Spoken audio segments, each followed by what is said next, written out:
Migration Education. My name is Isuru Yapa. I'm an Australian registered migration agent and an education agent here from Sirus Migration Education. It's another great week. We just thought, as usual, we'll share some. We're going to talk about certain updates. There's not many actually this week, but in general, rather than setting up an individual appointment, I would like to share some knowledge and answer some of the questions. So in general, if you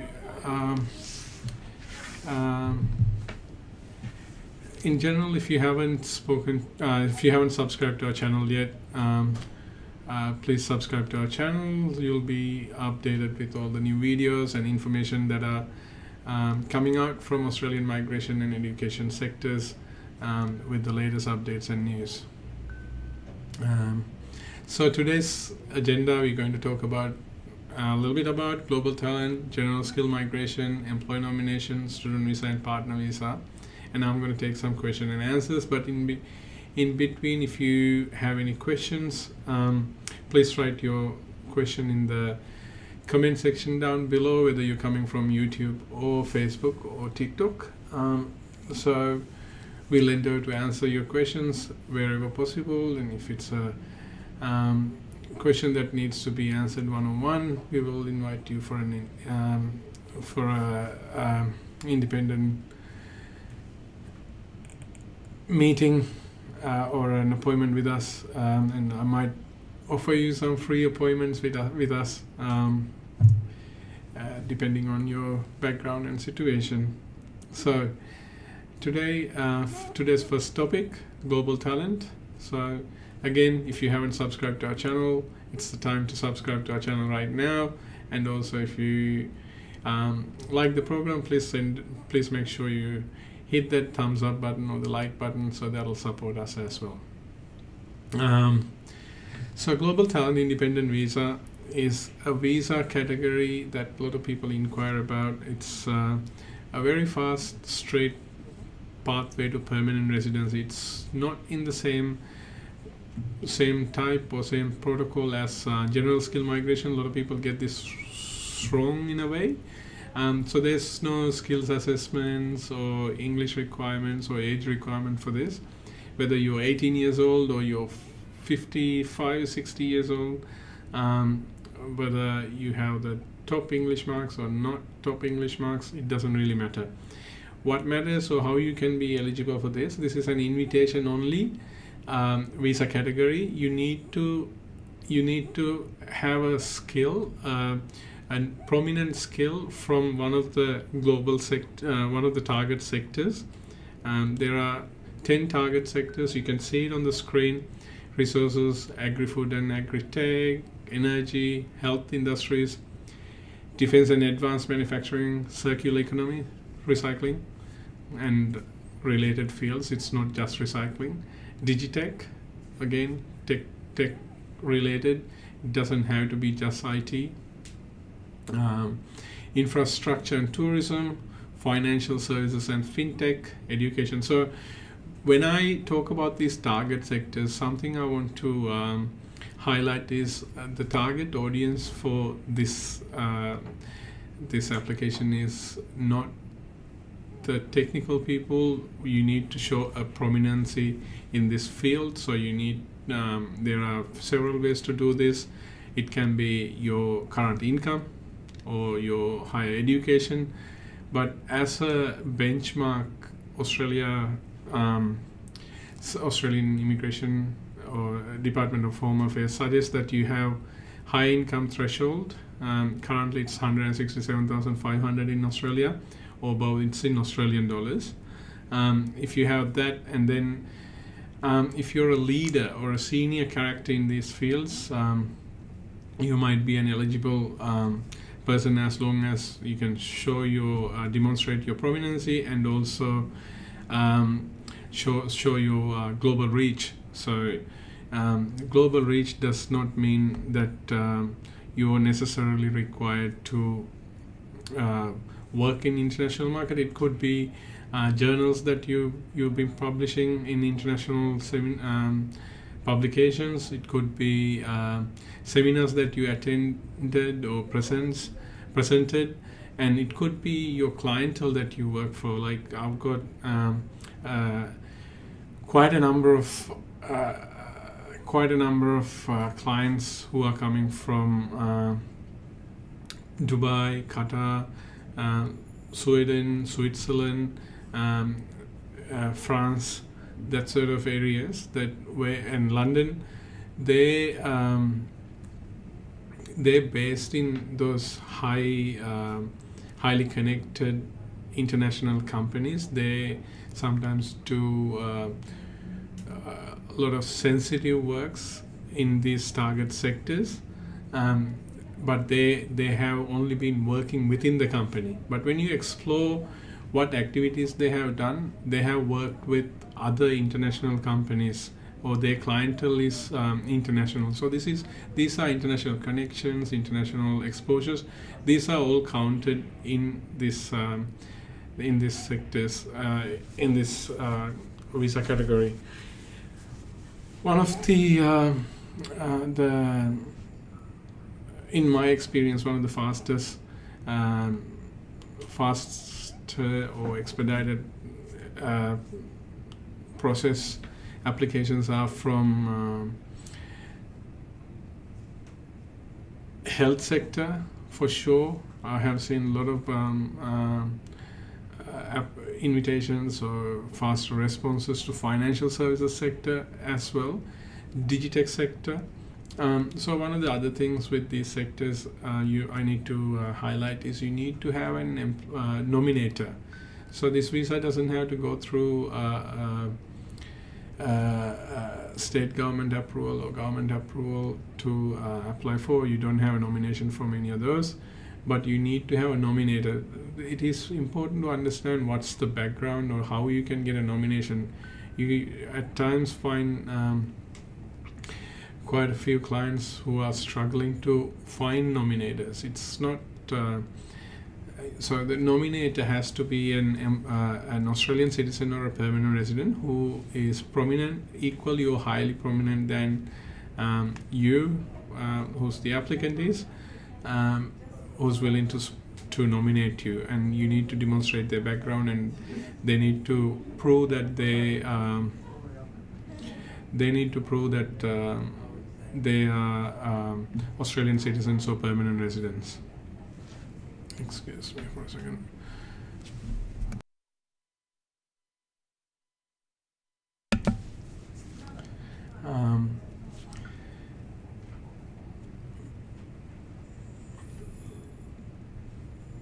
Sorry for the pause. So talking about the nominators, the nominator can also be an Australian company who's an expert in your target sector. It could be health industry, so it could be energy, financial institution. So those prominent industries, so the companies can also nominate you. It doesn't have to be an individual person. Also, where you struggle to find a nominator, if you don't have industry-related people that you're known to in person or who's willing to sponsor you, you could talk to your peak bodies like industry associations, such as one of the good examples is Digitech. You can talk to Australian Computer Society, ACS. So just not Digitech, even FinTech, you can talk to ACS depending on what part of FinTech you're working through. So, and also you could talk to, if you have completed PhDs or higher educations, you could talk to your professors or lecturers who have had experience with you and known to you, who can nominate you as a global talent who's prominent in your field. So there are many categories or many ways that you can be nominated as an global talent nominator. So in overall, With Global Talent Independent Visa, what you do is you've got to put an expression of interest first, and this is a critical point where you have to demonstrate how good you are in the field, how prominent you are in the field, and then once you get an invitation, you can apply for the visa. Again, as I said, there's no English requirement, but if you don't demonstrate that you have functional English, you might have to, you will have to pay your secondary visa application fees. And once you apply for the visa, if you're onshore, you will be eligible for you'll most likely be eligible for a bridging visa, or if you applied for offshore, applied in offshore, you can then receive your you can come here once you get your visa granted. So visa granting and processing time can vary from anywhere, like health sector, as I said, we have experience that we have grants within a matter of weeks, and these days in general our experience is it can go up to about a year for a nomination outcome. So this is why it is very important to put together your expression of interest properly, so that your nomination will have the best chances to get an invitation. So once you get the invitation, once you apply for the visa, it can be any time between, it used to be within the month, but now it can go from 3 months all the way to 8 to 10 months or so. So wherever there is an important benefit to Australian economy or Australia, we can request to expedite the process as well. So Global Talent Independent Visa is a really good opportunity for these prominent people from around the world to get permanent residency for yourself and your family. And the good thing about this, there is no requirement for you to live in regional areas, metropolitan areas, working for a certain employer only. You are free to do whatever you want to do within your industries or any other industries, or explore new innovations within the industries. So it's quite a good visa for prominent applicants from all around the world. And as I said, there's no requirement for skills assessment, etc. either. So let's look into the next category. Again, if you have any questions, feel free to put your question down below. General skill migration is the hottest topic for everyone. We know 189, 190, 491. There are 3 categories. 491 can be subdivided into further categories depending on the state or the federal requirement. In common to apply for 491, there are few benchmark requirements in general that everyone has to pass through.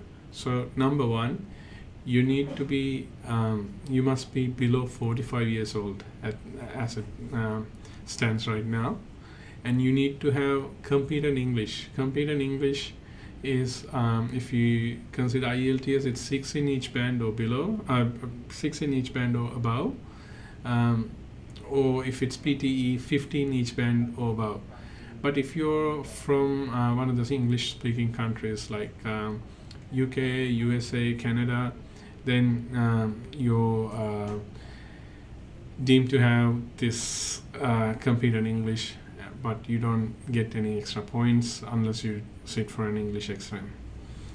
So these are the 2 things, and the third thing, you need to have a skills assessment to your nominated occupation. So you need to carefully understand what are the duties, work experience, and academic experience you have put together. You got to nominate an occupation from the skill occupation list, whether you're in short-term list or the medium to long-term list. So depending on your list, your occupation, things that you can do and cannot do can vary. And a lot of people ask, why you have to do 189? What's the difference between 189 and 190 if they're both the permanent residencies? 189 is the federal visa category, which is applicable or which is being granted from federal government of Australia, and whereas 190 is being invited by the relevant state. So when you talk about 190 applications, you will be scoring extra 5 points from by having an invitation from the relevant state. So one of the other requirement again is you need to have 65 points minimum by yourself before you can apply for general skill migration categories. So if you were to have 60 points, you can talk to one of the states. I mean, you can apply to one of the states, and if they invite you, then you get that extra 5 points. When you applying for different states, the different states have different requirement for 190 invitations, and these requirements can be vary from every year, and even we've seen within last few years, invitation round to an invitation round, it can change as well.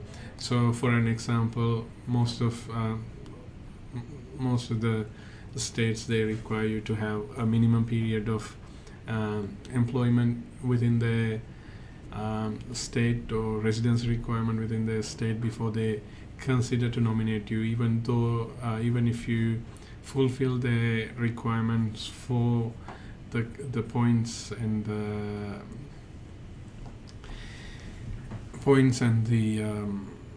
the criteria. One of the other state criteria is to have either work requirement or resident requirement within that state. So you need to fulfill the state requirements before you can be nominated as well.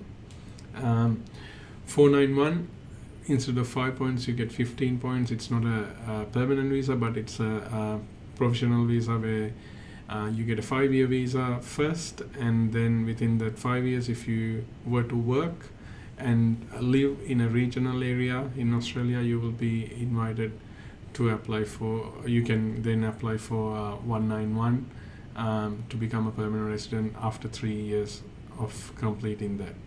Not a bad visa. I heard you get the interim Medicare facilities within this visa as well. So it's more like a permanent residence visa where you can work full time, your partner can work full time, your kids can go to school in the state school sector. It doesn't cost you, but but you have a requirement to fulfill within 3 years for you to gain your permanent residency. 491 also is a great category where one of the good things is you can apply for 491, and if you get 15 points from the state government as well. That's another great one. 491, as I said, there are few variances where you can apply for if you have a relative living in a regional area for more than 2 years. Instead of a state, you can get them to nominate you, and you can go through family sponsored category for 491. And also in certain states they have different 491 programs. For an example, in Queensland there is a 491 small business owner category where I guess what's the difference is you don't have to be too competitive with your points to get this nomination. As long as you hit that 65 points and fulfill the 491 small business owner requirement, you can apply for the invitation within Queensland. So the current requirements for this program is you need to have the normal requirement, as I said, below 45, skills assessment, 65 points, compete in English. And then if you were to buy a business in Queensland which is at least 2 years old in a regional area, and if you bought it for $100,000 or more as the sales price and operate it for 6 months, and you need to have at least 2 part-time employees who are Australian citizens or permanent residents, or 1 full-time employee who's an Australian permanent resident or citizen, then you can apply for this invitation after operating this for 6 months. There's also a subcategory where you start a new business, operate it for 2 years, and your minimum turnover of the second year has to be at least 200,000. So that way you don't have to spend that $100,000 upfront fee, and then also you still need to have that employee fulfillment for Australian citizen or permanent resident. The only thing with this is, again, they both need to be in regional Queensland. So it's a lot of people find this is an easy way to get to where you want to, because there's no such competition between the visa categories. So that's in general the general skill migration. If you have further queries, feel free to be in touch. I'll quickly wrap up the employee nominated scheme before I go into questions and answers. And if you have any more questions, please start writing, and then I'll get to it very soon. So some of the when you talk about general skill migration, there is a competition between the applicants, because you get judged by or nominated by your points points as well. So there is a cap for each occupation category, but also each occupation category has a competition between the applicants. So from our past experience, we see accountants, for an example, requires about 95 to 100 points to get an invitation, because the competition is very high.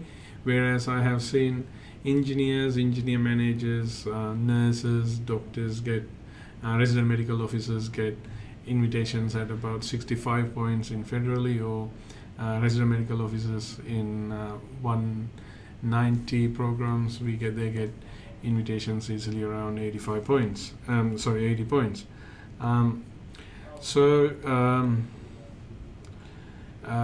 Where you have experience skill assessment, but you don't have that competitive points, whether your age is a little bit higher than, and like if your age is between 25 to 32, you get 30 points given for your age only. But if you losing some points, and if you don't have that competitive age, you can always consider employee nominated scheme, as long as you have an employer who's willing to sponsor you. Talking about employers, so there are three main categories: 482, 186 with two streams. Then you have 494. 482, as long as you have the skills and 2 years work experience, and if you have an employer who's willing to sponsor you, you can apply for this visa. It's a 3-stage visa where you have to go through SPS, nomination, and the visa application. You can apply for 2 years, 3 years, or 4 years, and there is no age requirement for this visa. And one other good thing is this 482 work experience can be during, before, after your qualification. So people who are currently working while they're studying, you can, in certain circumstances, use your work experience towards your 2 years. And one other thing also is with your occupation and the country of origin, they will decide which occupations might need a skill assessment. Otherwise, in general, there are number of occupations they don't require skills assessment for number of countries or the citizenship. So the next category is 186. This is the permanent residency pathway for employee nominated people. Good thing is, as you all heard, lately current government changed the permanent residency pathway for people coming from short-term skill occupation list, and also it used to be with after 3 years. So there are two categories for 186. One is direct entry, the other one is TRT or transition category. With ENS, your occupation has to be direct entry. You have to have an occupation in medium to long term skill list. You need to have an employer. You need to have 3 years work experience with a skills assessment and compete in English, unless your occupation requires high English.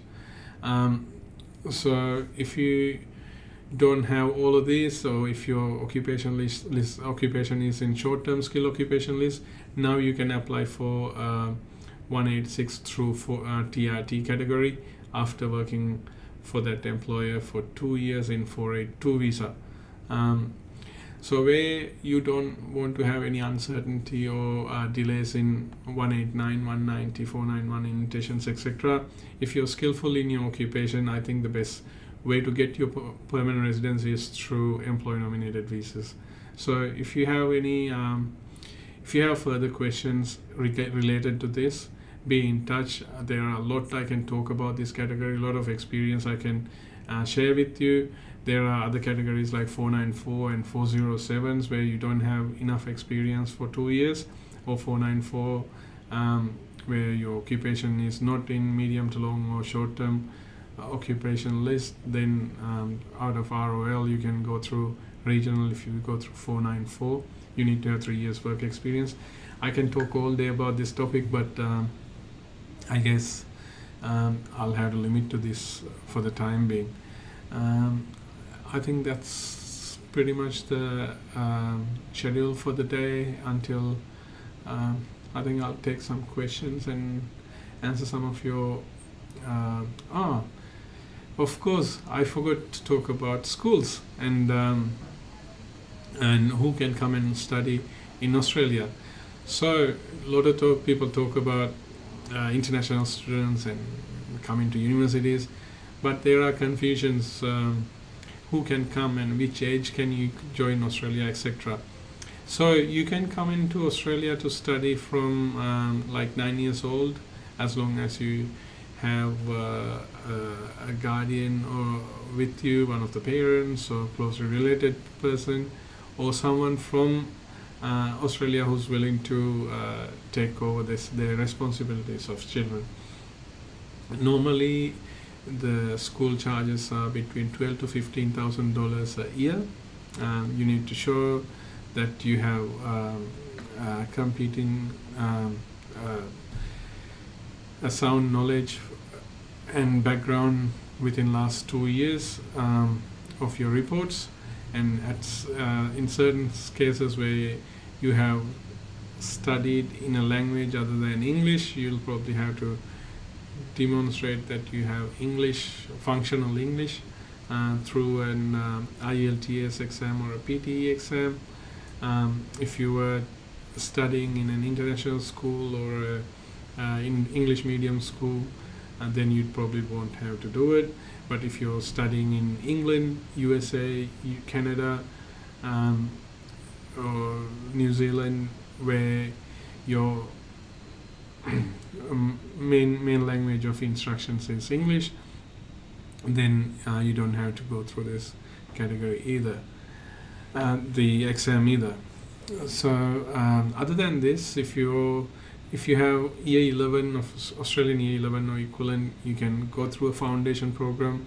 You don't necessarily need to complete your A level or year 12. You can go straight to your foundation. That's 2 semester or 3 semester program, and then go into a bachelor's degree. This can help people who's looking to go through the academic ladder quicker. So I have seen children getting graduated before their 20s because they go straight into academic stream or academic pathway rather than waiting to go through year 12 and A level, GCE A level, or that sort of categories. It all depends on your personal circumstances. If you want to discuss further, feel free to give us a bell, and happy to organize an appointment. We have several offices around the world, so or you can always reach our head office and we can have one-on-one meetings about this too. So above foundation, you can go into diploma, or depending on what streams you want to go. Whether you want to go the vocational pathways or academic pathways, you can go through TAFE colleges and international vocational colleges to learn and be qualified for vocational qualifications such as cabinet makers, carpenters, tilers, boiler makers, etc., mechanics. Or if you want to go through the academic pathway, you can then go through the university system, where you can go become an accountant, IT, nursing, IT specialists, nurses, software engineers, etc. So when you're selecting your course, there are a lot of people, they go by the trend or popular names or popular universities. What I always suggest is the best university for you depends on what your requirements. So individual person's circumstances can be vary from one person to the other. So you always have to consider what's your target, what's your background, what's your financial and end goal, and then you plan it accordingly. And wherever you need support in guidance with this, happy to help you anytime. And these appointments won't cost you anything. So be in touch. What I always say is, when you're selecting a university, what is important is to find out what's the curriculum, what's the scope of work, not an overall university ranking or overall location. So sometimes regional campuses are better than others, or sometimes metropolitan campuses are better than regional campuses, depending on your stream of education. So just by someone else has done something, don't fall onto the same category or background. So get some expert advice from one of the senior or experienced education agent or an education consultant, and decide your pathway accordingly. There are many scholarships available right now for students, depending on your academic and work experience and background. So those offers also varies from one person to the other. So if you need any guidance, be in touch. As you all know, master's programs can be reached after completing a bachelor's degree, or you can go straight into master's programs as long as you have relevant work experience and background to the required master's. So you don't necessarily have to have a bachelor's degree in order to go into master's. Again, research-based master's programs can take you to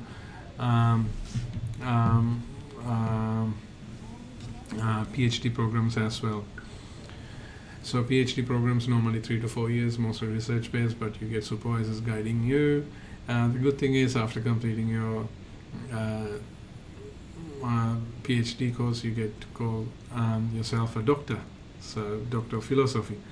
So if you want to have that DR part before your name, consider a PhD. And depending on your background and your personal circumstances, age doesn't matter. There are some scary thoughts and guidelines going around saying you must be below 30 years or 20 years. As long as you're a genuine student and you can demonstrate it, I'm happy to help you through, because it's just how good they present their application. Because there are genuine students, not just completed their high schools. There are people at 40 years, 35 years who have been in the industry for years and have completed their master's degrees or bachelor's degrees, looking into PhDs or masters. So depending on your circumstances. So if you want to learn more, be in touch. We'll guide you through. So if you want to attract more scholarships or get unique guidance to your university enrollments, be in touch with Sirus Education Migration, and we'll help you through the process.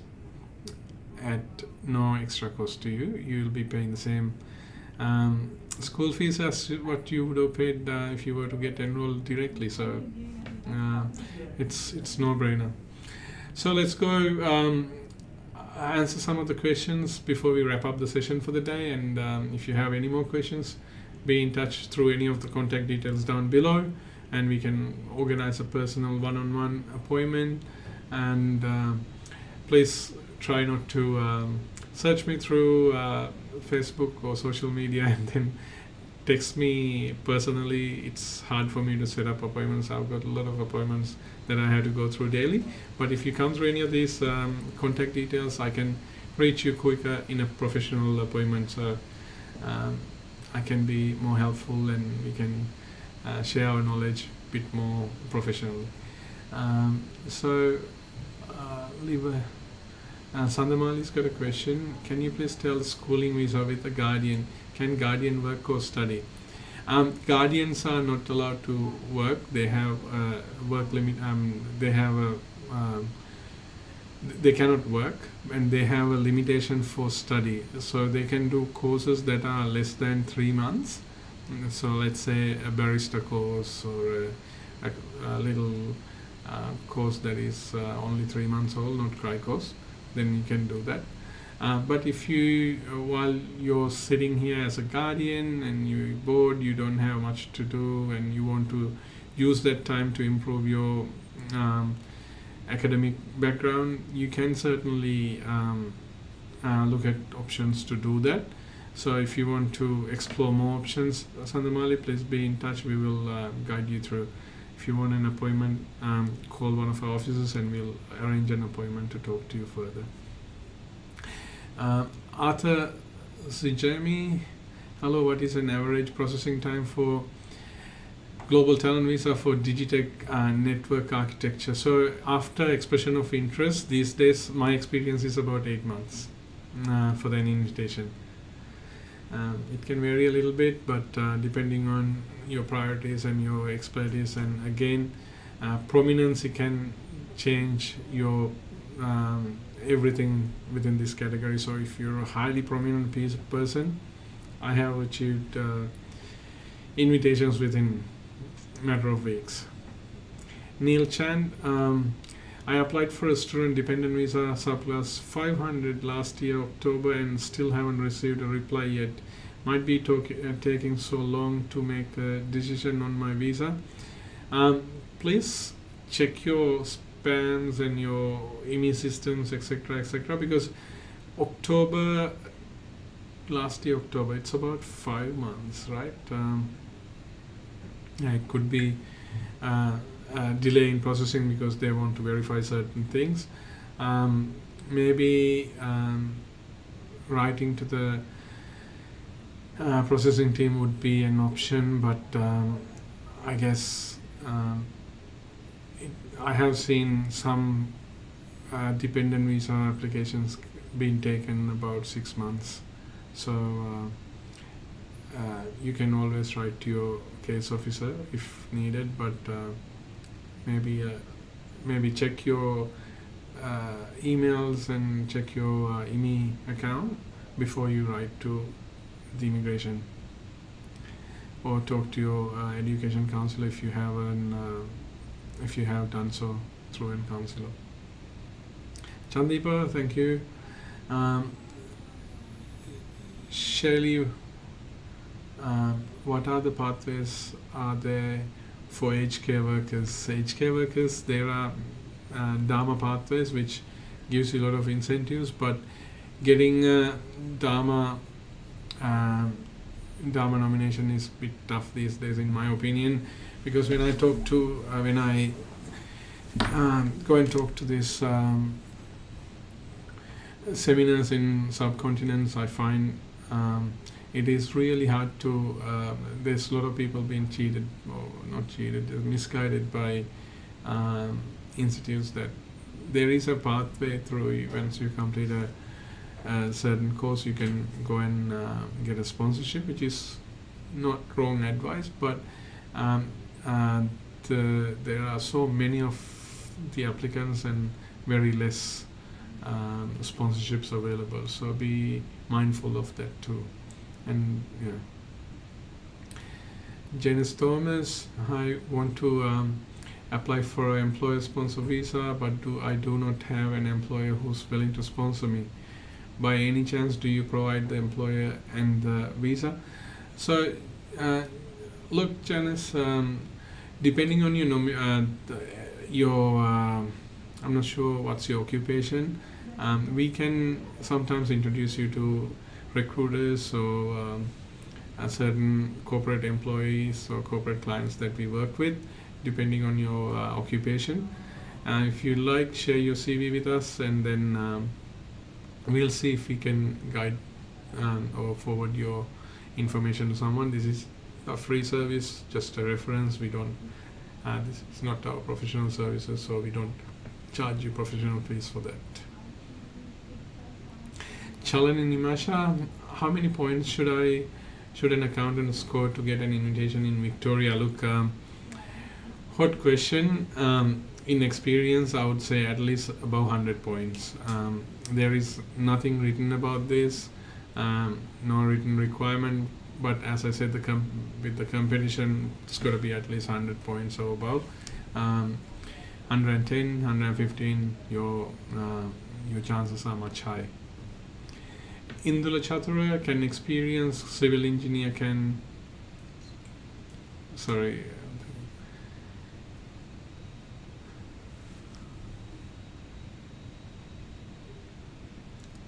So your question's gone past. We're just trying to locate the question. Yeah. Can experienced civil engineer can apply for 186 sponsored visa without applying for 482 visa category? Absolutely, Indula. You need to have 3 years work experience and a skills assessment before you can do so. You need to have an employer, probably you would know, and you need to have competent English, which is IELTS 6 in each band or PTE 15 each band. So civil engineers have, and depending on your where you graduated as well, if the university is Washington accorded or Sydney accorded, you probably won't have to do any CDR reports. Otherwise, you'll have to write a couple of CDR reports to get through the skills assessment. Other than that, you can apply once you get your skills assessment. You can apply for permanent residency or 186 directly without going through 482 program, as long as your employer in supportive of this. Kavish Ekanayaka, what are the pathways are there for HK workers? Kavish, I think I have already responded to this. Normally, Dharma is the most popular pathway. There are a lot of incentives towards it, but again, you need to find an employer who's willing to put you through that Dharma program. Isuru Metsara, can experienced civil engineer can apply for 186 sponsored visa without paying? Yeah, I think Isuru, I gave the answer to your question just before. You can, in short, you just need to have the skills assessment and compete in English in order to do so. Hansa Madhupashana, probably 90. Yeah. 90 for accountant, I guess can be a bit low, but you might have other options as well. If you're going to get these 90s, 100s, you might have other options as well if you're waiting for too long. So be in touch, we can probably guide you through other pathways too. Malinga Lakruan, there is news circulating around that student visa work covers are monitored by ATO, even ABN. Is this true? Malinga, look, I'm not in a position to give you advice on ATO related or information outside of my scope. So I will do a little clarification though. Regardless whether you worked under an ABN or a TFN, your requirement is to your allowance is to work the 24 hours within the fortnight. Within the week. So if you go above that, regardless what's your employment contract or the ABN contract. If you go beyond that, then you're breaching your visa conditions. So be mindful. There are certain visas allows extended work rights. If you need any clarifications, happy to be in touch. I'm happy to have a chat. Indula Chatura, I'm a student in Gold Coast. Can I know what is the Job Ready program? Job Ready program is for certain trade workers. Like, let's say, for an example, chef or a mechanic. You completed the course. In order for you to get your skills assessment, full skill assessment to apply for general skill migration, you need to go through JRP program. So it's a monitored employment program in order for you to get your skills assessment or skills assessed. So you need to, once you complete your course, you need to register through TRA for the JRP or Job Ready program, and then you need to go through that pathway and complete it, and at the end you'll be getting your skills assessment, which allows you to apply for your general skill migration 189, 190, 491, etc. Visas. If you have the 2 years work experience, you might not have to go through JRP. If you have an employer, you might be able to apply through 482 visa, work visa, and get to permanent residency through 186 later on. So there are other options available too if you don't want to go through the JRP pen. Arthur, thank you to you too. Nuan Basnaika, I work as an accountant, one of the government organizations in Sri Lanka. Well done. I have been working here for 10 years. What opportunities can be found in? So again, it allows you to get to your skills assessment because you have worked as long as you have a bachelor's degree as well as an accountant. You can go through the general skill migration program, but again, it's highly competitive. You might need high points, as we discussed just before. Or if you have an employer who's willing to sponsor you, you might be able to get your skills assessment, get your English through, and then apply for permanent residency or work visa through your employee nominated category without going through the point system.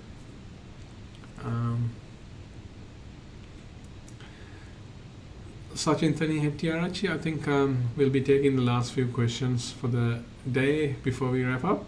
So do you have any clue on how upcoming age limit of 35 years of age for 485 visa will be affected to existing students who are already on shore? Very good question, Sachintani.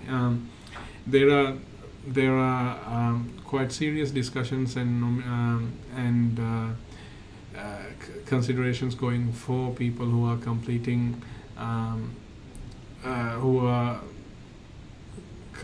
their course, but they are about 35 years, and there is announced limitation for 485 for people above 35 years. So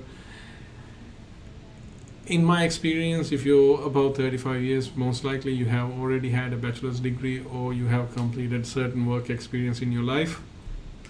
You probably have pertaining work experience and your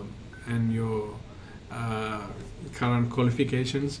So in your case, if you're having plans to stay back in Australia as a permanent resident or ongoing employee, then you'll have to plan it in advance. So talk to us or an experienced migration agent to get proper advice, because this advice can vary from one person to the other. You might probably have eligibilities for other visa categories right now, so go through it, apply through it, or just plan what's next. There are always opportunities for people who are completing your if you're about 35 years old, because 35, as I said, in general you have completed your background earlier. Miss Alexandria Patirina Dalpadado, thank you for the comment. It's always pleasure sharing the knowledge. I'll just quickly jump to YouTube before I conclude for the day. Bibin Wilson, is there any scope for Australian migration PR under 189, 190 or 491 for any domain for other than medicine? Have seen previous round of invitations 189 where 8,000 plus med only calls. Look, that's been the norm depending on your background, because look, even though some of the invitations are focused on meds only, there are other programs from the 491s, 190s. They have different focuses, or various invitation rounds have various intentions in various priorities when they inviting. So I understand the frustration a lot of clients go through, because the invitations rounds are more focused through meds only. I'm expecting the upcoming invitation rounds going to be a little bit more considerate towards the other applicants as well. But look, if you had enough waiting for 189, 190, consider other options. There are multiple other options depending on your background. It is always good to have your migration eligibility checked, and then to see if there's any other options persisting to your background. Alrighty then, I think we call it a day now. It's been almost an hour, or a bit over an hour. If you have any questions, if you watch this video afterwards, please make sure you check the date when we publish it, because Australian Migration Systems got is a very dynamic migration act where policies change as you go every day sometimes. So this is only relevant to what we discuss. Is only relevant to us today. So if you require further information, further guidance, please check with us before you make your decisions in any of this information. But it is always advisable for you to check your background before you apply for any visa, as it stands right then and there. So thank you very much for joining us today. If you haven't subscribed to our channel yet, please hit that subscribe button, and then if you come in through Facebook or YouTube, please press the thumbs up button. It makes me feel very good, and thank you very much, and hope to see you soon in coming weeks. We'll probably see you on Thursday in 2 weeks again. Until then, stay safe. God bless you all.